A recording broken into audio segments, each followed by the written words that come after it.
afternoon, this is Geraldine and I'm a hobby Stampin' Up! Demonstrator, and I've collected a lot of designer series papers, DSPs we call them, that I have stored in my cupboard, and I thought it was time that I started to use them up, not just collect them. So I've got 3 projects here today to show you what I've done with my retired DSP. The first set I've got is a set of origami inserts for your journals and things like that, and this one is not a sailboat, but I'll tell you about it when I'm talking about them. This one is a envelope book for storage that I saw on Treasure Books, Natasha's Treasure Books. So that's the second one. The third one is this, which is an accordion folder for storing anything you want, really. We'll just go through them one by one. I'll tell you where the inspiration came from and how I made them. So these are the origami inspired little projects that I've been working on. 2 of them came from a bookbinding book of mine that has lots of instructions, clear instructions. It's by Elisa Golden. And it's called Making Handmade Books. That's one of my interests, bookbinding, as well as papercraft and writing books and stuff like that. So yes, there's that book, Elisa Golden. Okay, so these 2 came out of that book. These are the inserts that you can use as inserts or envelope. That could go in one of your journals, or you could make it out of anything you like. It's just 4 circles stuck together, and it holds itself in by tucking each other in together. Now they're all over the place. You've probably seen them all. Made them, used them, but that's the first one. The second one is what's called an origami pocket. That you could stick into your journal or slip it in or some such thing, and that's the second origami one. Now this one is not a sailboat, but it looks a bit like that. I saw the design for this on a YouTube video by Easy Origami, I think he calls himself, and it's made from 1 sheet of paper. And it's opened like this, and you store your phone on it. Well, you sit your phone on it. Once you get used to what the fold is, it's easy to make. And the other thing about it is that it folds up not only for your mobile, but for mobility as well. And you can take that along with you. So that's that set. Okay, the second little project I've got to show you is an accordion folder. This project I saw on a course I was doing with Yvette Yar Studio that you could use to store little things in. I was thinking, you know, small tags and things like that for when you're doing your journaling or your journals. This little closure I saw on Sheena Douglas's station channel years and years ago. It's very simple and easy. And when you open your book, it opens like this, concertinas. These little tabs, you could just stick little names and things on those. I find it doesn't stand up particularly well, and it won't sit flat, so I've just developed a little system of my own that's just made from heavy chipboard. And what I do is just put that there like that, open it up, pop another clip there, and then that sits open and flat. and you'll be able to store your little things in it. That'll be very, very useful, I think, and it's very pretty and colourful. I'll take these off so that I can show you the paper. This is a sort of a jungly paper. It's very colourful, very pretty. This is Strelitzia, bird of paradise flower, and inside are all the other coordinating papers that just make it the prettiest thing. So that's that one. Pop that one away. They fit into one of these, and these go on here.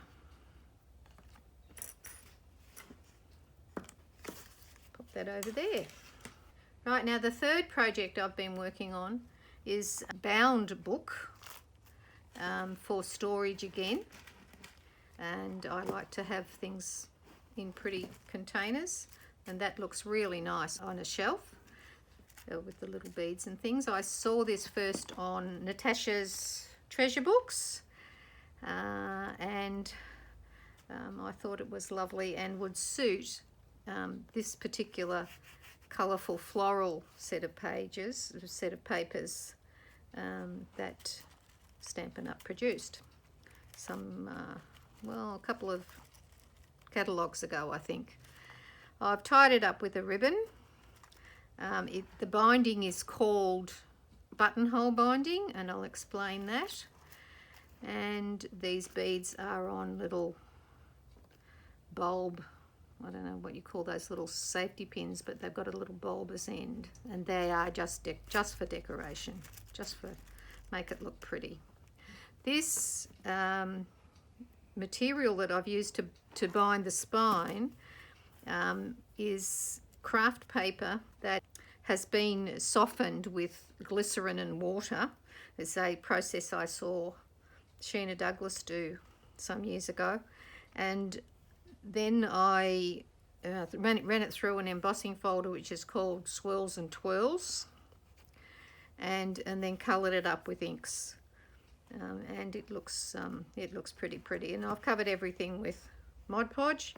This is a die cut, a poppy die cut that I thought matched it as well. This ribbon is Stampin' Up! From some time ago, but it matched it too, so it came out of storage. Now I'll open the book up and show you how it's constructed. These are the end papers. They're Stampin' Up! Papers that Stampin' Up! Brought out some years ago to, they're thinner than cardstock, and they're very good for doing end papers and lining envelopes and stuff like that. At the front I've got just a couple of pages with pockets and stuff, and then I've got I think there's 12 or 13 envelopes, and I made those on my envelope maker, which I think is great fun, and you can make your envelopes of all sizes and shapes. This is just a circular punch out, glued on halfway out of cardstock, and it's strong enough to hold your flap in there. Inside I made some plastic folders for you to put your bits and pieces in, and they're colour coded so that you know where to file them. Each of the envelopes is stitched to the spine through the back, so it's done before the envelope is stuck together, and it's also lined with Tyvek, which is a material that the post office sometimes uses, and you just can't tear it. So it's very good to stabilise and reinforce your papers if you want them to have a structural purpose. The Tyvek is across the bottom of the envelope, the fold there, and then the stitching goes in there. So that's the construction of the envelopes. And these slip in.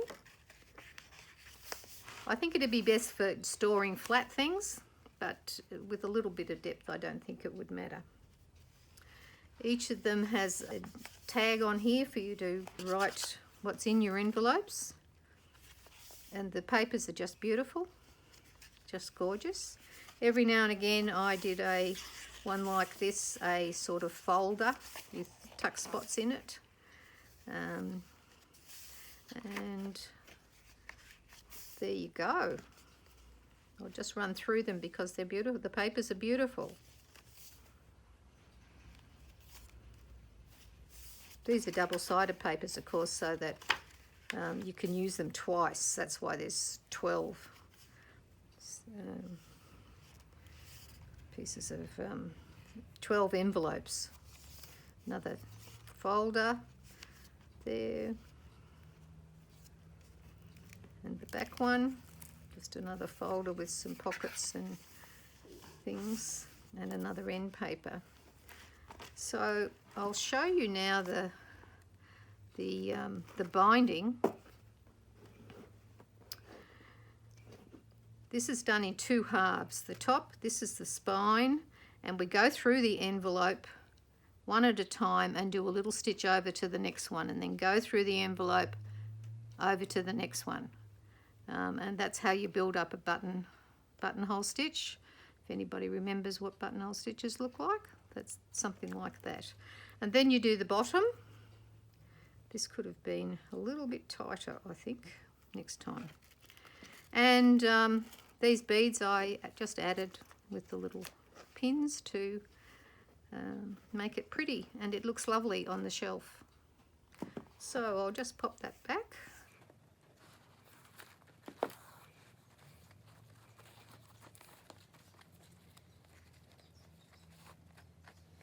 So that's the envelope storage book, that one. This is the accordion storage. I call it a book.